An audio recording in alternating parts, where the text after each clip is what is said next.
Hey guys, hi, this Abhishek, master teacher of physics at Vedantu. कैसी चले मुझे जिंदगी, कैसे हो मेरे शेरो शेनो? Welcome to the session. आज हम रेजिस्टेंस क्या होता है सीखने वाले हैं।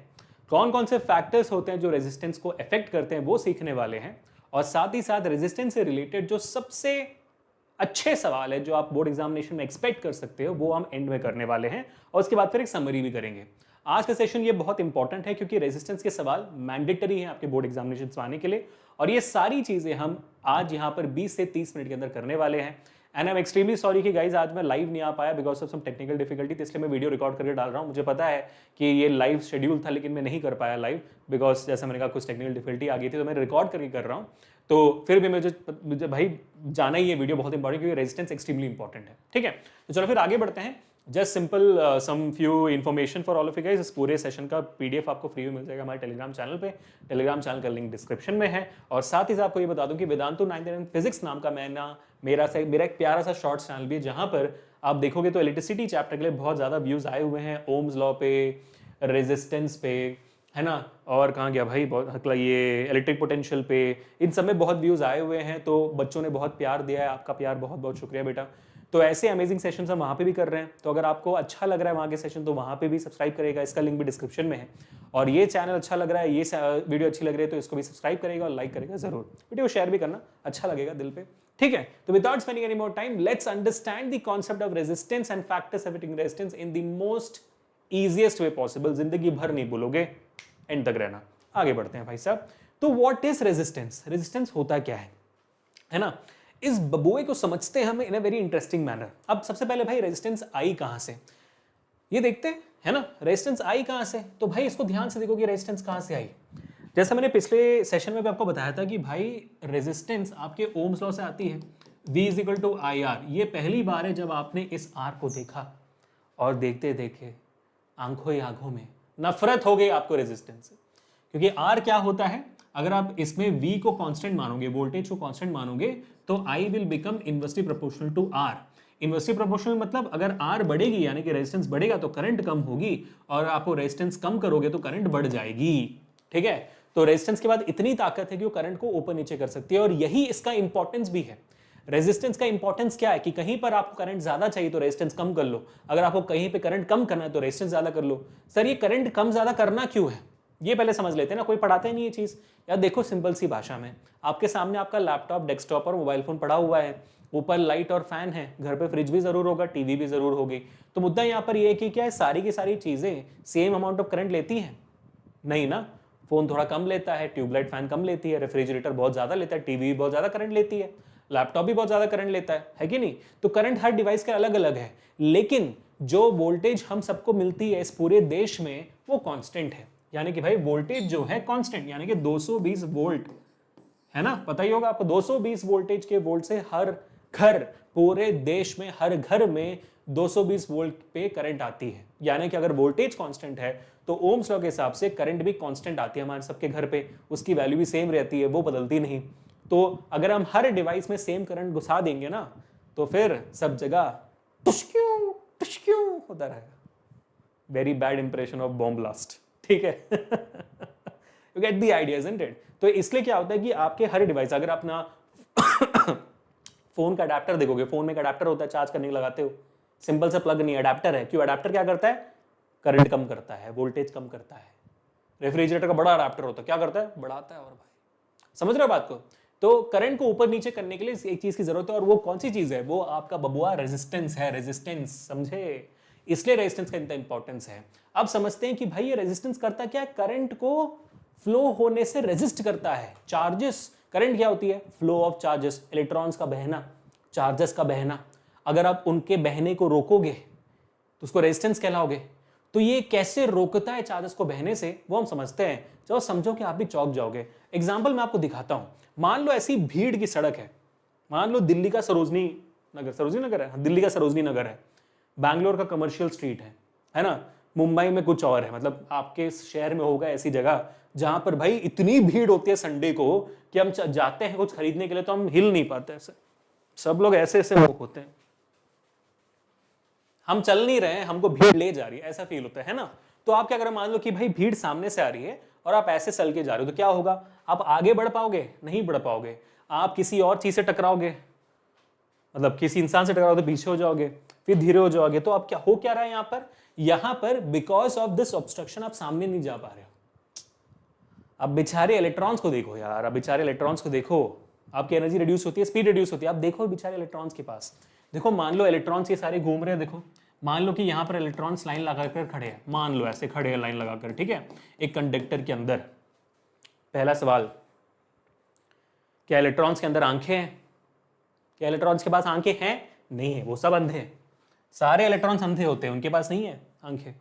सही है, अच्छा ठीक है, तो भाई इलेक्ट्रॉन्स तो अंधे हो गए सर, अब क्या करेंगे सर, अब क्या करेंगे? वो ऑफ कोर्स ही बात है। तो जब आप इसमें बैटरी लगाओगे तो सारा का सारा इलेक्ट्रॉन एक डायरेक्शन में बहने लगेगा, तभी तो आपको करंट मिलेगा ना। तो एक डायरेक्शन में बह रहा है, ठीक है, करंट, इलेक्ट्रॉन जा रहा है आंख बंद करके, सामने क्या आया, सामने एटम आया और बोला ओह सॉरी, फिर इधर गया, फिर किधर गया, फिर इधर गया, क्या हुआ, फिर यहां पर एक और एटम्स गया, सॉरी, यही करता रह गया इलेक्ट्रॉन, समझ रहे हो? तो इलेक्ट्रॉन क्या करते हैं भाई, क्योंकि उनके पास, बेचारों के पास आंखें नहीं होती है, वो एटम से टकराते रहते हैं बार बार, टक टक टक टक टक टक टक टक टक टक टक टक टक। तो उनको जाना तो चाहिए था सीधा, लेकिन टकरा टकरा के ऐसे जा रहे हैं, I am a disco dancer, ऐसे जा रहे हैं, समझ रहे हो आप? तो अगर मैं आपको एक सिंपल फैक्ट बताऊं, स्केल जानते हो, स्केल 15 सेंटीमीटर स्केल आप यूज करते हो ना हर दिन। इस 15 सेंटीमीटर के डिस्टेंस को कवर करने के लिए एक इलेक्ट्रॉन, गैस मारो कितना वक्त लेता है? इस 15 सेंटीमीटर के डिस्टेंस को कवर करने के लिए एक इलेक्ट्रॉन 2 मिनट का वक्त लेता है। मतलब शुरू करते हैं 2 मिनट, काफी लंबा वक्त लग रहा है ना? एग्जैक्टली 2 मिनट हुए भी नहीं है, 10 सेकंड भी नहीं हुए, अभी ऑलरेडी लग रहा है, एग्जैक्टली राइट। तो क्या करता है इलेक्ट्रॉन? इलेक्ट्रॉन निकलता है और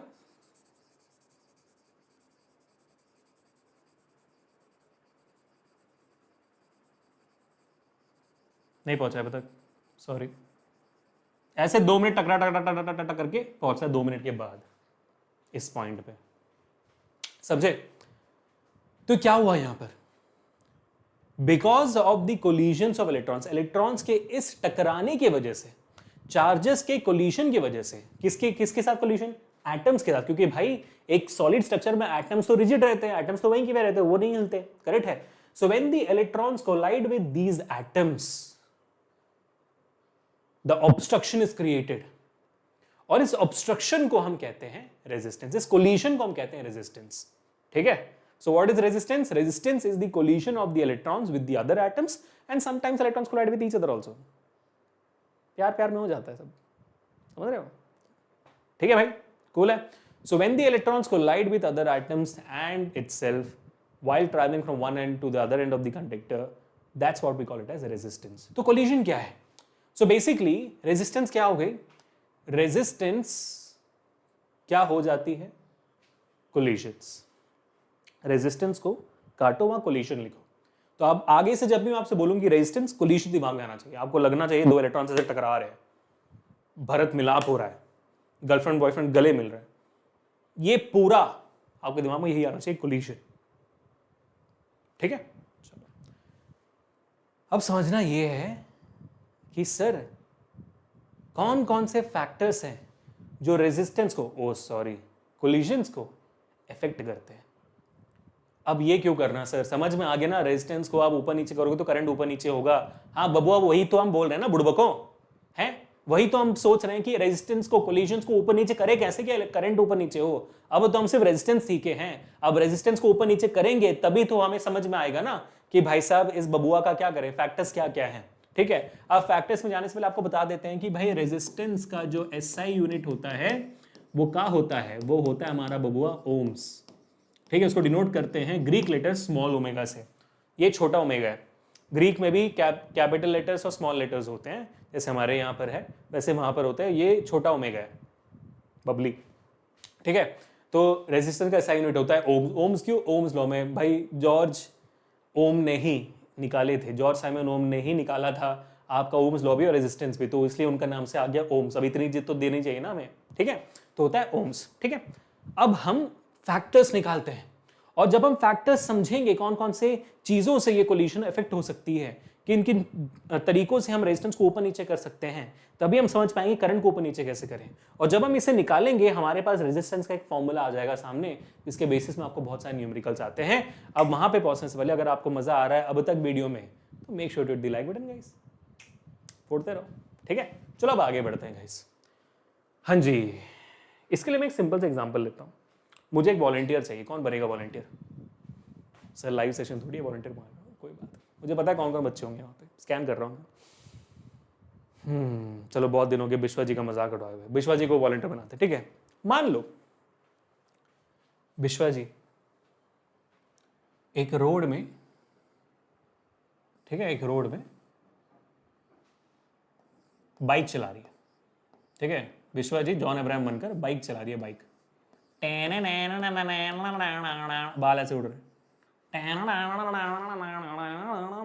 अब देखो दो रोड है, एक उनके घर के पास वाला रोड, दूसरा हाईवे। अब देखो दोनों रोड्स का एरिया तो सेम है, मतलब ये विड्थ तो सेम है, लेकिन हाईवे तो ऑफ कोर्स लंबा होगा, ठीक है। अब मान लो कि आपके इन रोड्स में कार है, ठीक है, ठीक है भाई, कार है। कार कैसा, आप जूते बना रहे हो क्या? कार नहीं लग रहा, जूते लग रहे हैं, बट ठीक है, आपको आइडिया मिल गया ना। सिंपल सवाल आपसे, दोनों जगहों से हमारी निकल रही हैं विश्वा जी दौड़ते हुए, ठीक है। विश्वा जी दौड़ते हुए इन दोनों रोड से निकल रही हैं। अब मेरा सवाल आपसे ये है, ठीक है, मेरा सवाल आपसे ये कि इनमें से किस रोड में एक्सीडेंट होने के चांसेस ज्यादा हैं?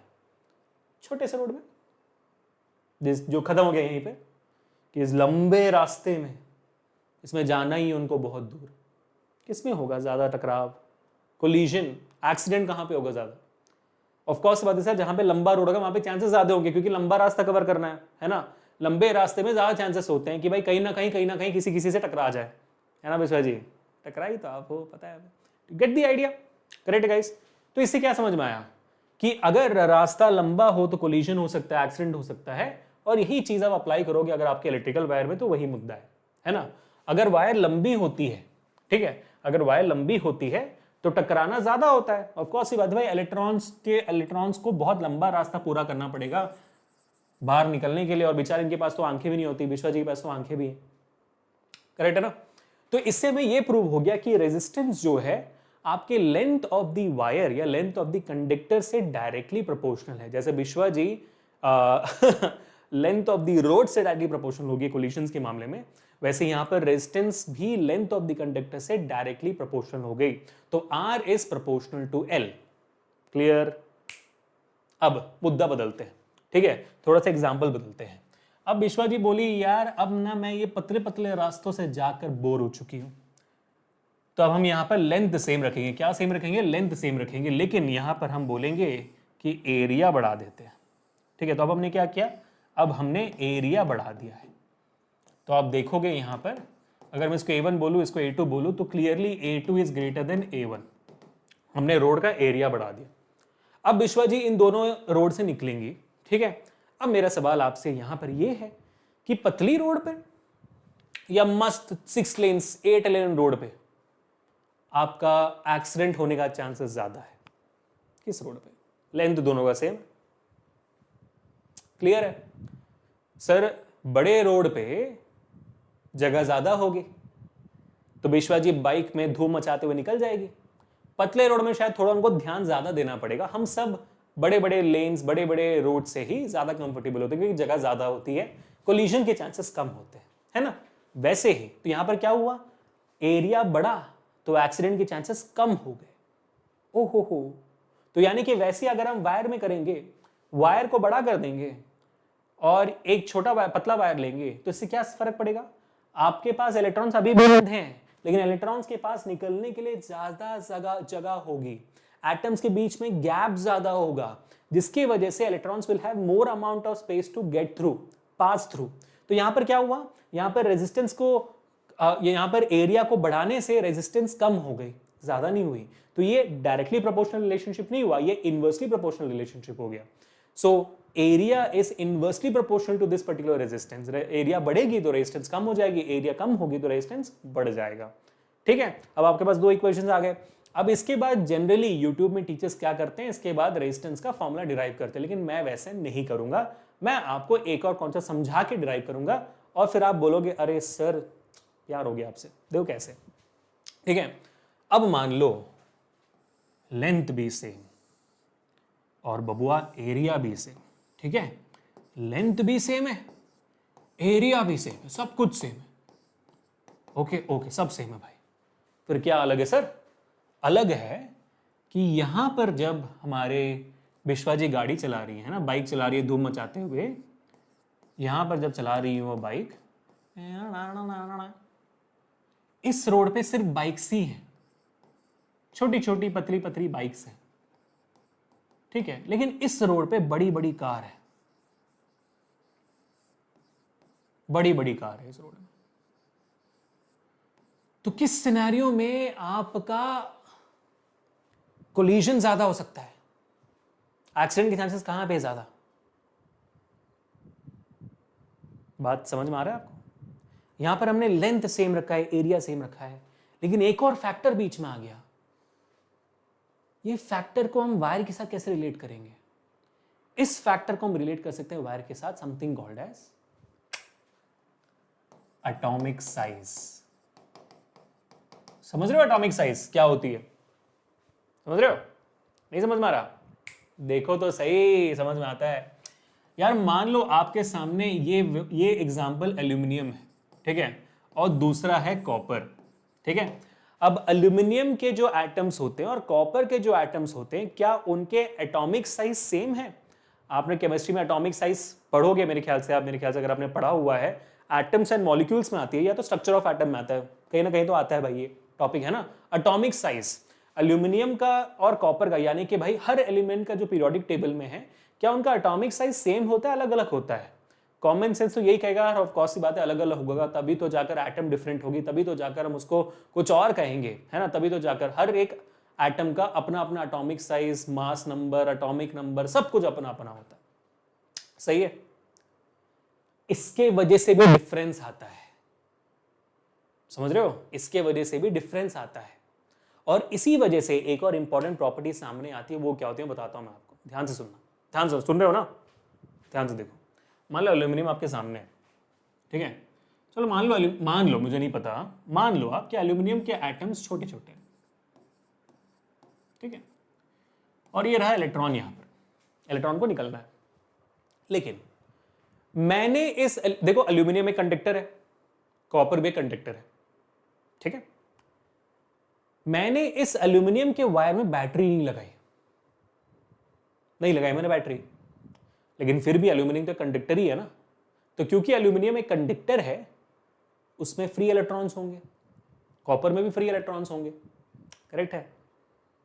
तो क्योंकि इलेक्ट्रॉन्स फ्री हैं, वो तो टहल रहे होंगे ना, वो तो जा रहे होंगे, तब भी टकरा रहे होंगे। सो नेचुरली, क्योंकि इनमें फ्री इलेक्ट्रॉन्स है, कंडक्टर्स में फ्री इलेक्ट्रॉन्स होते हैं, नेचुरली बिना पोटेंशियल डिफरेंस दिए, बिना बैटरी से लगाए, बिना पावर सप्लाई में लगाए, ये इलेक्ट्रॉन्स तो टकरा रहे हैं। ओह सॉरी कर रहे हैं ना नेचुरली। इस नेचुरल रेजिस्टेंस को, इस नेचुरल रेजिस्टेंस को हम कहते हैं रेजिस्टिविटी, जिसको हम डिनोट करते हैं RHO रो, जिसका सिंबल है ये होती है रेजिस्टिविटी, कि हाँ भाई नेचुरली ही कंडक्टर्स में इलेक्ट्रॉन्स टकरा रहे होंगे, there should be natural collisions happening, तो उसको नेचुरल रेजिस्टेंस कहते हैं। उस नेचुरल रेजिस्टेंस को हम रेजिस्टिविटी भी कहते हैं। लेकिन अगर आप ध्यान दोगे, कॉपर के पास भी तो फ्री इलेक्ट्रॉन्स हैं, तो कॉपर का अगर मैं फ्री इलेक्ट्रॉन्स बनाऊं, लेकिन कॉपर के एटम्स मान लो थोड़े बड़े बड़े इलेक्ट्रॉन्स है भाई साहब, तो आप गैस करके बताओ कॉपर के अंदर जो नेचुरल कोलिजन्स हो रहा होगा, क्या वो एल्यूमिनियम के साथ इक्वल होगा? एल्यूमिनियम के अंदर जो भाई नेचुरल कोलिजन्स है, वो और कॉपर के अंदर जो नेचुरल कोलिजन्स है, वो सेम रहेंगे क्या? नहीं ना। क्यों नहीं रहेंगे? क्योंकि सर कॉपर का एटॉमिक साइज अलग है, कॉपर का एटम का साइज अलग है सर, तो अलग कोलिजन्स ही होंगे ना। जैसे यहां पर कार्स के तरीके में अलग कोलिजन एक्सीडेंट्स होते हैं, बाइक के तरीके में अलग एक्सीडेंट्स होते हैं, लेंथ और एरिया सेम हो तब भी, है कि नहीं? तो यानी कि एल्यूमिनियम का नेचुरल रेजिस्टेंस यानी कि रेजिस्टिविटी एल्यूमिनियम के लिए अलग है, कॉपर के लिए रेजिस्टिविटी अलग है। किस पे डिपेंड करती है? एटॉमिक साइज पे, एटॉमिक स्ट्रक्चर पे। And that is the reason why resistivity is also called as specific resistance. क्या कहते हैं इसको? इसको हम कहते हैं स्पेसिफिक रेजिस्टेंस। क्यों? Because it is specific, particular for different conductors metals. हर मेटल के लिए स्पेसिफिक है। एल्यूमिनियम मतलब एल्यूमिनियम का, कॉपर मतलब कॉपर का, बदलेगा नहीं। समझे? अब आ गई बात डेरिवेशन की भाई साहब। तो resistance is directly proportional to L, resistance is inversely proportional to A. दोनों को कंबाइन कर दिया तो resistance is proportional to L upon A. सही है? इसके आगे डेरिवेशन मैं खुद करता हूं, तो क्या होगा इसके आगे? तो आर मिल गया है proportional to L upon A. Proportionality symbol बाहर निकालना है, कांस्टेंट लाना है। क्या आएगा कांस्टेंट? गेस मारो। रेजिस्टिविटी कांस्टेंट बन जाती है यहां पर अपने आप। क्यों? क्योंकि भाई हर मटेरियल की रेजिस्टिविटी कांस्टेंट होती है, स्पेसिफिक होती है, वो नहीं बदलती। क्योंकि आपने देखा लेंथ और एरिया सेम था, तो लेंथ और एरिया के बेसिस में रेजिस्टिविटी बिल्कुल नहीं बदलती है। रेजिस्टेंस लेंथ, एरिया और रेजिस्टिविटी पे डिपेंड करता है, रेजिस्टिविटी लेंथ, एरिया पे डिपेंड नहीं करती है। ठीक है? तो ये हो जाता है आपका रेजिस्टेंस का formula, which is equal to resistivity into length upon area. ठीक है? और इसका यूनिट क्या होगा? ऑफ कोर्स ये बात है, ओम्स होगा। अब एक और जो सवाल जो आपको आता है कि रेजिस्टिविटी का यूनिट क्या है, वो हम यहां से डिराइव कर सकते हैं। जैसे रेजिस्टिविटी को का एक फॉर्मूला अगर मैं लिखूंगा तो आर ए अपॉन एल हो जाएगा, है ना? आर इंटू ए होगा, अपॉन एल आ जाएगा। रेजिस्टेंस का क्या यूनिट? ओम है। एरिया क्या होता है? Metre square. लेंथ का क्या होता है? मीटर। मीटर और स्क्वायर कट गया तो रेजिस्टिविटी बिकम्स ओम मीटर। रेजिस्टिविटी का यूनिट क्या हो गया? ओम मीटर। ठीक है? तो ये हो गया आपका रेजिस्टेंस और ये हो गया आपकी रेजिस्टिविटी। क्लैरिटी मिल गई?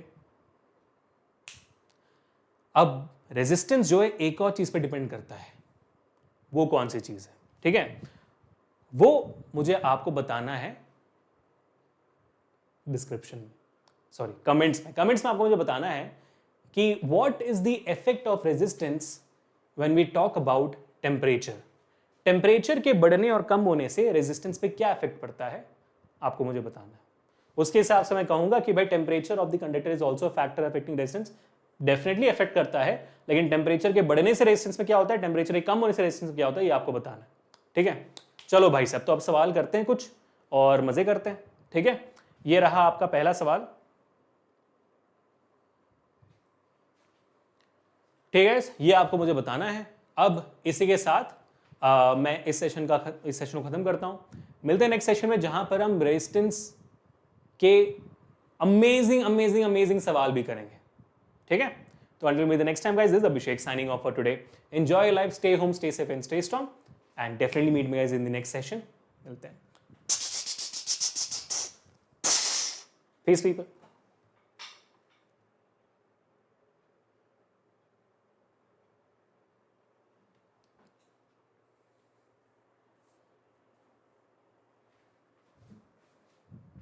अरे मैं मजाक कर रहा हूं, सवाल कौन करेगा? मैंने बताया था ना विद न्यूमेरिकल्स करनी है।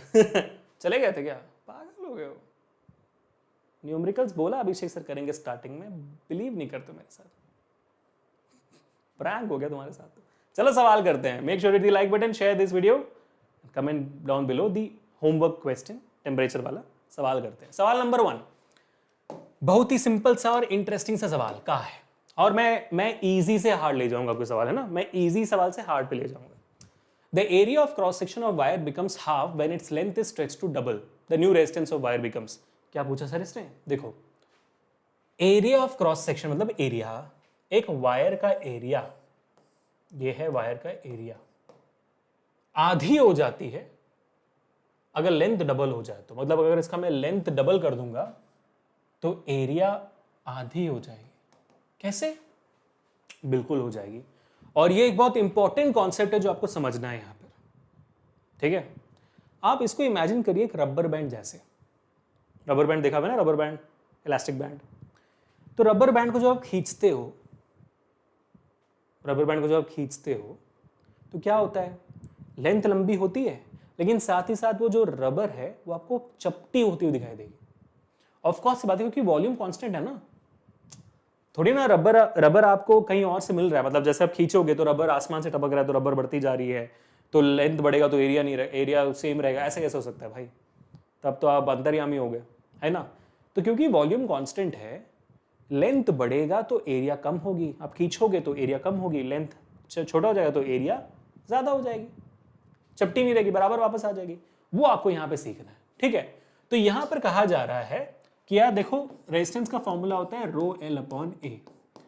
अब आपको पूछ रहा है कि भाई नया रेजिस्टेंस कितना होगा। रेजिस्टिविटी लेंथ और एरिया पे डिपेंड ही नहीं करती है, वो कांस्टेंट रहेगी। अगर मटेरियल नहीं बदलेगा तो रेजिस्टिविटी कांस्टेंट रहेगी, ठीक है? लेंथ क्या हो गया? अच्छा भाई, लेंथ आपका डबल हो गया, तो लेंथ क्या होगी? 2L। एरिया क्या हो जाएगी? अब ये लिखे ना लिखे आपको याद रखना है, लेंथ डबल हो गई तो एरिया आधी हो जाएगी, लेंथ 4 गुना हो गई तो एरिया 4 गुना कम हो जाएगी, एरिया डबल हो गई तो लेंथ आधी हो जाएगी। ये रिलेशन आपको याद रखना है, ठीक है? तो एरिया क्या हो जाएगा? एरिया आपका आधा हो गया। अब ये 2 ऊपर जाएगा तो आर डैश क्या बन जाएगा? ये 2 ऊपर गया, 2 इंटू 2 4 हो गया, 4 रो एल अपॉन ए। यानी कि आपका जो नया रेजिस्टेंस है रो एल अपॉन ए आर होता है, आपके पुराने रेजिस्टेंस से 4 गुना ज्यादा है। तो ये याद रखना है बच्चों हमेशा कि लेंथ डबल हो, तो यहीं पे मोस्टली बच्चे गलत कर देते हैं कि लेंथ डबल होगी तो बच्चे क्या करते हैं, sir length is directly proportional to resistance, तो लेंथ डबल होगा तो रेजिस्टेंस भी डबल होगा। नहीं, रेजिस्टेंस 4 गुना बढ़ेगा। क्यों? क्योंकि वॉल्यूम कांस्टेंट होती है वायर्स की, जिसकी वजह से अगर लेंथ डबल होती है तो एरिया आधी होनी चाहिए। समझे? भूलना नहीं, बिल्कुल नहीं भूलना, ठीक है? दिमाग में डालो इसे, अपने थोपो इसे दिमाग में। सेकंड सवाल, A cylindrical conductor of length L and uniform area of cross section A has resistance R। ठीक है, एक cylindrical conductor है, ठीक है, इसकी लेंथ L है, एरिया A है और रेजिस्टेंस R है, रेजिस्टिविटी रो होगी, ठीक है।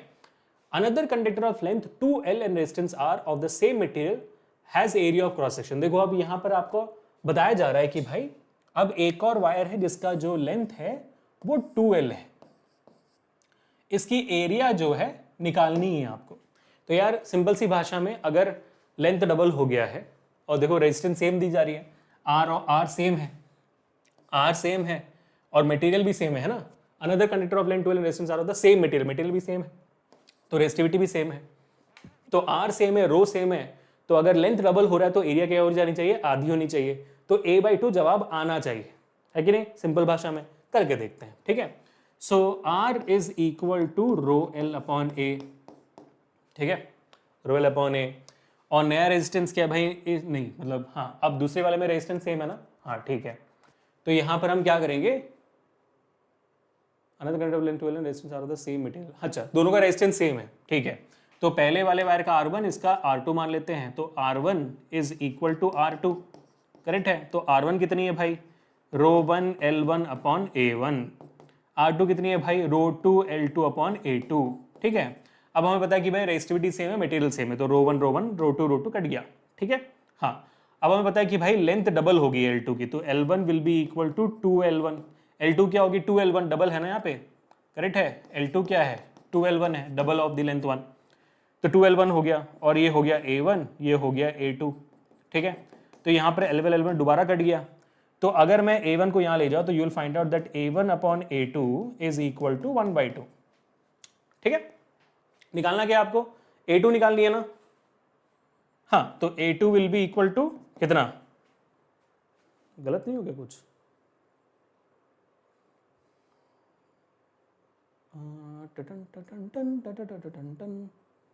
ये A2 उधर गई, A2 2 ऑफ A1 कैसे आ रहा है भाई? A/2 आना चाहिए, मैंने कुछ नेमिंग गलत कर दी शायद मेरे ख्याल से। Rho 1 L1 upon A1, rho 2 L2 upon A2, L2 is double of L1, 2L1, या मेरे को तो 2A आ रहा है।